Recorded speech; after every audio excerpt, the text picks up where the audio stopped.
안녕하세요, 후보님. 네, 반갑습니다. 반갑습니다. 교도통신의 오카사카입니다. 한일 관계에 대해서 질문드리겠습니다.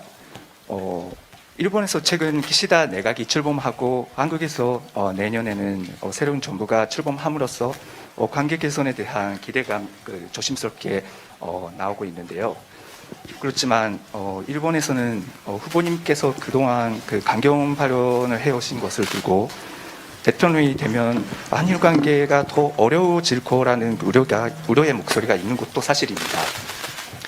그에 대한 후보님의 견해를 여쭙고 싶고 또 후보님의 실용 외교가 대일 관계에서는 어떤 식으로 적용될 것인지 설명 부탁드리겠습니다.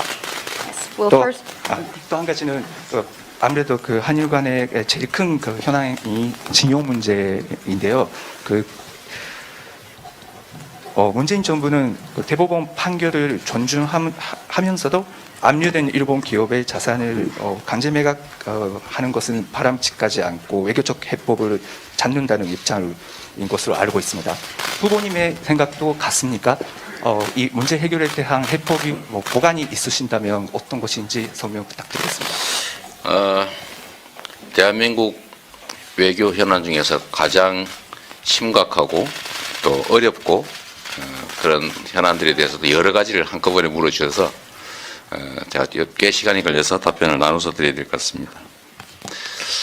우선 첫째로 한국과 일본의 관계는 보통은 가깝고도 먼 나라라고 이제 표현됩니다. 한국과 일본은 매우 지리적으로 가깝고 역사적으로도 문화적 교류도 아주 많았습니다. 그리고 최근에 근세사에는 이제 일본이 한국을 침공해서 아주 오랜 기간 동안 우리 한국 민중들에 대해서 엄청난 가해 행위를 했던 역사가 있습니다. 사람과 사람과의 관계처럼 국가와 국가 간의 관계에서도 잘못은 인정하고 또 그에 대해서 합당한 보상을 하는 것이 앞으로 더 나은 관계를 위해서 바람직합니다. 그리고 이제 국가와 국가 간 관계, 또 국민과 국민의 관계, 그리고 현실적으로 권력을 가진 정치 집단과 정치 집단의 관계는 분리되어야 됩니다. 저는 개인적으로는 일본 국민들을 사랑하고 또 그분들의 그 검소함과 또 성실함, 그 예의 바름에 대해서 매우 존중합니다. 제가 여러 차례 일본을 방문했을 때도 정말 정감을 많이 느낄 만큼 저는 일본 국민에 대해서 또 일본 국가 자체에 대해서 존중하고 또 사랑한다는 말씀을 먼저 드립니다. 국가는 국민의 더 나은 삶을 위해서 존재하고 또 국민의 생명과 안전을 지키는 것이 가장 본질적이고 중요한 역할입니다.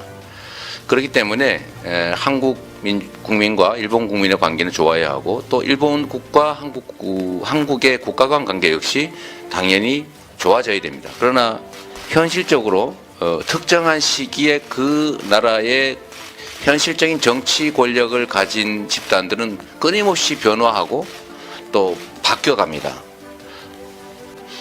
한반도를 침공을 결정했던 것도 일본의 특정 시기의 정치 세력이었고 또 그 피해는 일본 국민들이 입었고 이 한반도에 우리 국민들이 입은 것이죠. 그리고 현실적으로 그 후에 또 일본의 현실적인 정치 세력들은 한때는 사과하기도 하고 또 한때는 그걸 부인하면서 우리가 무슨 잘못이 있느냐, 한 번 잘못했다고 얘기하면 되지 뭘 자꾸 또 반복적으로 사과하라고 하느냐라고 하는 집단도 있는 것입니다. 전후에 독일이 유럽 국가들에 대해서 취했던 태도를 일본은 좀 배울 필요가 있다고 생각합니다. 그리고 또 한 가지 제가 직업이 변호사인데 국가와 국가 간의 합의라고 하는 것이 그 국가 구성원들의 인권 침해를 합리화하거나 또 국민의 개인적인 권리를 처분할 수는 없습니다. 일본에도 다양한 정치 세력이 있습니다. 그 다양한 정치 세력 중에 일부는 보통 국가를 지향하고 평화헌법의 개정을 추진하고 또 어쩌면 숨겨져 있을지도 모를 궁극주의를 추구하는 경향도 없다고 할 수는 없을 겁니다. 우리는 근본적으로 일본과 한국 간의 관계가 개선되고 또 서로에게 모두에게 쌍방에게 도움이 되는 길로 가기를 당연히 바랍니다. 그러나 현실적으로는 정치의 이제 국내적 요소, 국내적 필요 때문에 불필요하게 대외적으로 긴장 관계나 적대 관계를 만들어내는 경우도 있다는 거죠. 그래서 첫 번째 질문에 대한 답을 드리도록 하겠습니다. So now we would like to answer the first question. 제가 강경 발언을 한다 또는 대일 강경 태도를 취한다고 하는 것은 한 측면만을 본 오해라고 말씀드리고 싶습니다.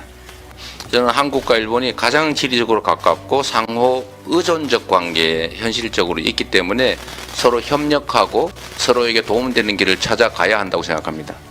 그래서 일본 국가와 한국이라고 하는 나라와 나라 간의 관계, 또 일본 국민과 한국 국민의 이 국민들 간의 관계를 위해서라도 관계는 정상화되고 미래지향적으로 가야 하는데, 다만 현실적으로 현재의 특정한 정치 권력들이 국가의 이익 또는 각각의 국민의 이익에 좀 더 부합하도록 의사결정하고 또 행동할 필요가 있다고 생각합니다.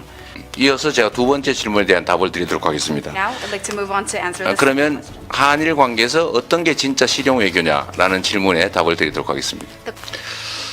저는 우리 이제 한일 관계의 이 외교의 그 장애가 되고 있는 과거사 문제, 또 독도를 둘러싼 영토 문제, 이 문제와 아까 말씀드렸던 국가와 국가의 관계, 국민과 국민의 관계에서 중요한 사회 경제 문제, 이 문제들을 좀 분리해서 현실적인 정치 세력들이 해결해야만 될 이 과거사 문제, 그다음에 영토 문제와 사회 경제 교류 문제는 분리해 가지고 할 수 있는 일들은 해 나간다. 이 투 트랙으로 접근하는 게 좋겠다는 생각이 듭니다.